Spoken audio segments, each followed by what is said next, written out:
Hello friends, welcome to my channel and thanks for watching this video. Friends, we have ended with one more high octane, high volatile week as far as the Wall Street is concerned, and some phenomenal moves we have seen on both this side, and we can clearly see the overall US index. If you're talking about Dow Jones or S&P 500 or Nasdaq, each and every index performed quite sharply, and I would say it has been a one way move that we have seen on the last day of the trading week.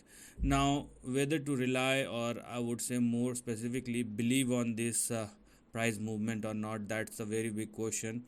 And I have my doubts on it because I'm very skeptical about this move. And in this session, we are going to discuss each and everything in detail. So let's start analyzing the trend and let us see what's going to happen. Now, the basic reason behind this 500 point bounce back in Dow Jones Industrials is because of the regional banks. They have performed quite sharply, 50%, 70%, 80%, these kind of moves we have seen. Apart from that, if you are looking at the US job report, this is quite phenomenal. I mean, the lowest in the last 50 years, and this track record uh, is very, very good.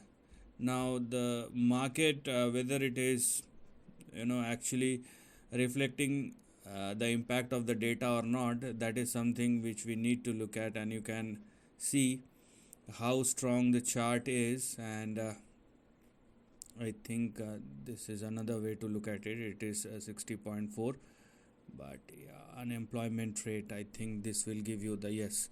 So 3.4%. If you're looking at the line chart, you can clearly see. I mean, it is the lowest, 3.4% in uh, this was way back in, I think, Jan or Feb 2023, then again in May 2023, 3.4%. So this is what we can see as far as the unemployment rate is concerned. This is something very good for the economy. Now, whether it will be good for the stock market in the very short run is something that we need to look at, and there are different data points which we have to look at, and that's why I'm very much skeptical about this up move. I'm not saying that the up move is not going to sustain, but we will check out as far as the chart is concerned. Okay. Now, apart from that, WHO declare end of COVID-19 global public health emergency. I don't know. I mean, they are the one who decide all these things, but they have the one who started late and finish early. These kind of things are happening right now. So whether this is good or not, the time will tell. Also, what else we have? uh, Anything specific? Yeah, central bank gold demand hit first quarter a record investment surge on US banking turmoil. So there is a very clear shift as far as the paper currency or fiat currency and as far as the gold is concerned. And I have already talked about the gold in my in lots of videos, and specifically about the long term chart of gold, where it has already made a big breakout. Those who are interested, they can go and check out my specific video on gold and what I have specifically said about that. Also, and we have recently seen some moves in a crypto market as well, which I have already talked about. So if you want, you can go and check out those videos as well. Apart from that, geopolitical crisis continues, and there are new chapters which being added. So I mean, I just hope things will settle down very soon, and I'm just praying for the last 1 year, and specifically on my videos also I've said this thing again and again. Okay, so let's keep our hope alive. Apart from that, let us see what we have. I think there is something which I want to show you. Yeah, Okay, this is something which I wanted to show you. Best bank for this is the rates, saving bank rate for US banks. Okay, updated 5th of May 2023. These are some of the rates, and I want to show it to you. And there is a specific reason for that, and that's why I'm very much skeptical about this short-term move on the upside. So let's start jump. Let us see what has happened in the market. Let's deep dive into the numbers, and then I'll show you. Now, Dow Jones up by 546, nearly 550 points. Nasdaq up by 270 points. Basically it's the outperformer. S&P 500 up by 75 points. Then gold is down by 30 points or 1.5%. Oil is actually a laggard, uh, closed at 71.32. Then US 10-year yield has started jumping higher. Also, VIX down by quite a bit, 14.44%. Right now I don't bother about VIX because it is swinging on both the sides. But what I do bother about, we will talk about dollar index. Dollar index trading above 101. We will talk about that. But what I do bother about is this section, which is US Treasury yield, and we have seen a phenomenal jump. Just look at this US 1 month yield. This is the yield given. That the US government or US Fed is giving, 5.48%, nearly 5.5%, and that's where I want to show you this best saving accounts rate by US banks. The top is 5.02%, and generally you will get this rate on annual basis, not on monthly basis. And here we can clearly see that if you go for a 1 month yield, you will get 5.48%. This is outrageous. This is completely outrageous, and a fool will keep its short term, if he or she wants to earn short term rates or short term they want to earn some extra buck, they will go for yields. Why to keep their money in bank account?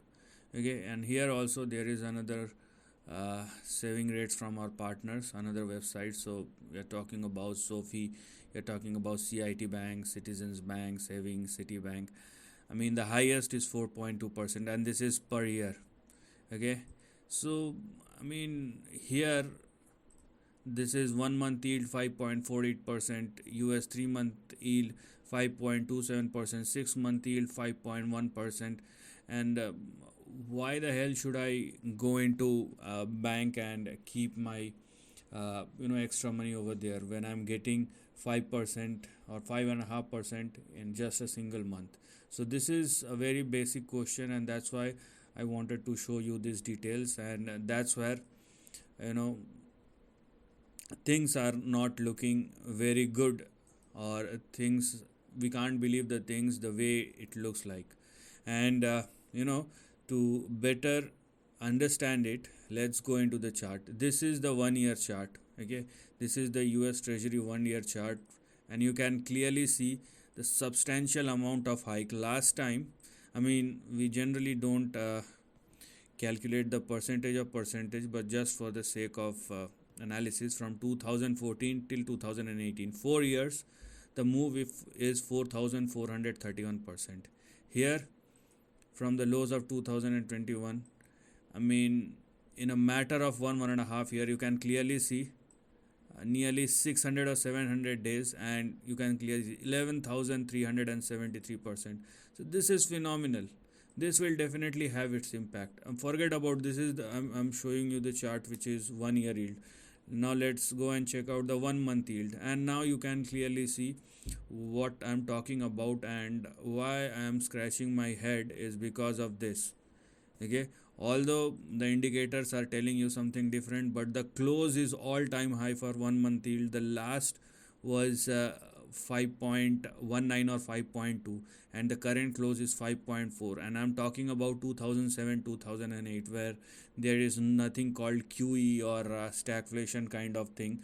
Right now it looks like a stagflation, whether uh, people are talking about big inflation or sticky inflation, but this is actually a stagflation, which is very much clear. And you can clearly see, I mean, US 1 month yield in the last, I would say, 20-23 years, it is the highest. And let's go and check the 3 month yield as well. And that's why I am very, very skeptical about this price chart, or about the trend, or what actually the bond yield is telling me. Okay, so I'll better rely on the bond yield, because they are hard to move. Equity market can be tampered, I mean, comparatively. You can clearly see the rate, which is higher than 2006. So this is something which is very scary. And the kind of move we have seen, let us check out the percentage. You can clearly see, I mean, 100,000%, 3 month yield. Let's just check. This is a complete disaster. And this is not giving me the confidence which I want to feel. So better be very, very aware about these things, and what the stock market is telling you. I don't know how much to rely on it. Okay, I have to go with the trend, but at the same time I should look at the supporting data points. And if they are not supporting me, or if they are not supporting the mainline indices, then obviously you need to raise your eyebrows, or actually have some uh, doubt in your mind sometimes. Now, dollar index is not moving anywhere, but the thing is, it is comfortably holding above 100 or 101, and that's where the confusion lies. If it continues to trade in between or above, in between 100 and 101, and trade above 101, uh, it does have a potential. I'm talking it for the last 2 weeks, that it may go up to 106.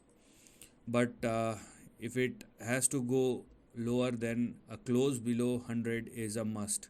So dollar index has been trading in between this range for the last 4 or 5 months, and that's where the conflict lies. A move towards 106 will definitely make the stock market goes south, or vice versa. So holding above 101 is still giving you the hope that dollar index will probably move towards 106 in the upcoming days and weeks, until and unless it flows below 100. Now let's talk about, before talking about the mainline indices, let's talk about WTI crude, because crude is also falling lower. And crude falling lower, it may be good for the importing countries, but crude is an indicator. It's an indicator which will tell you about the demand and the supply. And crude going down beyond a certain point obviously tells you that the overall situation of different economies are not at all good. And that's why the uh, price, no, the crude price is indeed falling right now. This narrow range is very, very important, because WTI crude futures is trading in between 76.71 and 70.46 on the downside. If it further closes below 70, it will be a start of a new downtrend again. So better be aware about this level. And if you are going for any upside move, then wait for the crude oil to surpass and sustain above 76.71, the least. By the way, something uh, comes in my mind. I want to share it with you, and that is copper futures. It just pops up in my mind, so let me show it to you. Yeah, so this is one chart. I mean, after all the volatility we have in the commodity market, this is one chart which is holding very, very strong. I mean, this is the price chart of copper futures. So I am not going to talk about any trend, but you should be very much, or you should keep this chart in your radar, or keep the price action of copper futures, because although it's been consolidating, it's not falling, and that's where the strength lies. If it continues to trade within the range, maybe there are some movements, but it will happen within the range. If you are looking at the price chart of copper futures, this is a long term chart.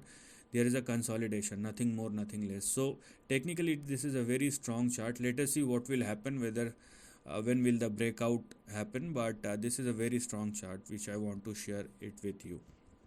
Now let's go and check out the equity indices. I mean, you can clearly see the moves. I mean, 500 point, 600 point move, but you know, there are very few instances where I have my doubt, and I am very open to say each and everything, because I am not getting anything out of it, obviously. I just hope that my viewers gets the benefit, and it is not like somebody is paying me to do that. So this is how the overall chart looks like, the Dow Jones. And if you're talking about this bounce back, it does not make any difference unless Dow Jones started sustaining above 34,270. Okay, if it closes above 34,270, then we will think about a change in a different direction. Until then, this bounce back is a one day move, and we will see how things happens going forward in the upcoming week. But as far as the trend is concerned, the move towards 30 and 31,000 is still very much open, and if you can clearly see what does it looks like. Okay, so this is what we have as far as the big trend for Dow Jones is concerned, and that's why I'm very much skeptical about this one day wonder move. Now let's talk about Nasdaq. This is the outperformer, and Nasdaq performed quite well, but as far as the trend is concerned, it hits the upper end of the range. There is no denial in that. It with the Friday's move, it hits the upper end of the range, but that's where the resistance lie. For an upside to happen, the Nasdaq must surpass and sustain above 12,270 or more before we can call for an bigger upside. Until then, this is Nasdaq is trading at its resistance, which is in between 12,225 and 12,270, and further we have 11,214, 11,100. This is what the actual range is, and there is no change in the trend or the range. Okay, it's just hit the upper end of the range, and we require confirmation, and for Nasdaq the confirmation will happen above 12,270. Okay, so wait for the confirmation before taking any long trade. Apart from S&P, because you may find out that this will be the final nail in the coffin, and retesting its resistance, then it will start falling again, and this time in a much bigger manner. So if that thing happens, you will be in a bull trap. And for S&P 500,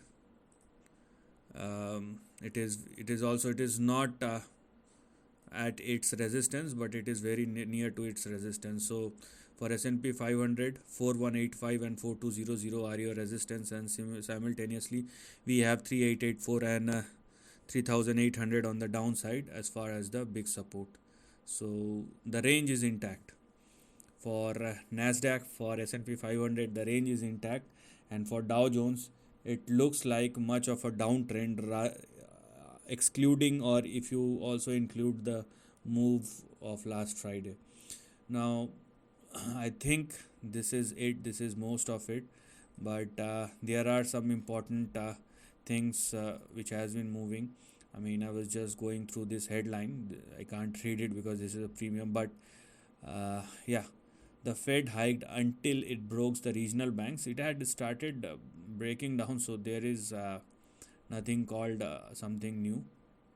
So regional banks are on their knees, and definitely, I mean, I need not to be a very big expert on financial market. I can understand, I mean, as a layman, you can understand if you simply have a bank account, or if you have two options, where option A, you will earn a 5% interest if you hold money for a year. Option B, you will earn 5.5% of interest if you hold your money in US bond yield just for 1 month. I mean, the option or the answer is very simple. So this is what is happening, and the problem is, because of this, there is a huge outflow from the regional banks, and it is you cannot actually control it.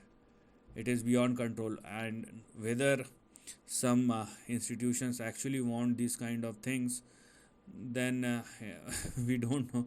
I can't draw some storylines or give you some storylines to work on. I can't do that, because this will be wrong to say which I don't have any information, or actually a fact. If I know the fact, I can share you the information. But one thing is very clear, that there is a huge outflow from regional banks.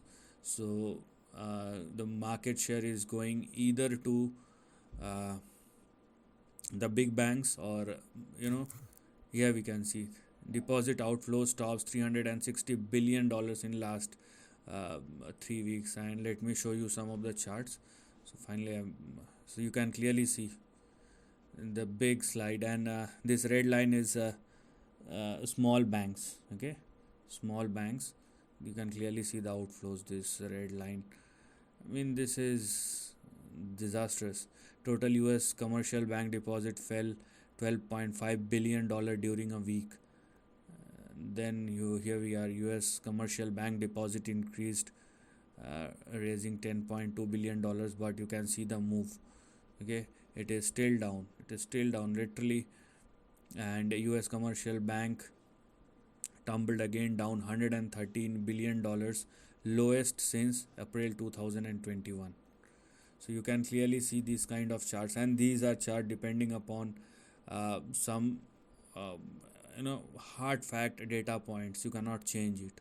So these are some of the things which one must look at in the short term. In the very short term, market is swinging on both sides, and that's why this time, last week I talked about the VIX, but this time I am excluding it because the volatility is increased, and you may find that next day or next week the VIX will may risen up by 20-25%, because last Friday it was down by 14%. If it started rising up again, you will see the market swings on both the sides. So be very much aware about this price move, and don't do something which you don't understand.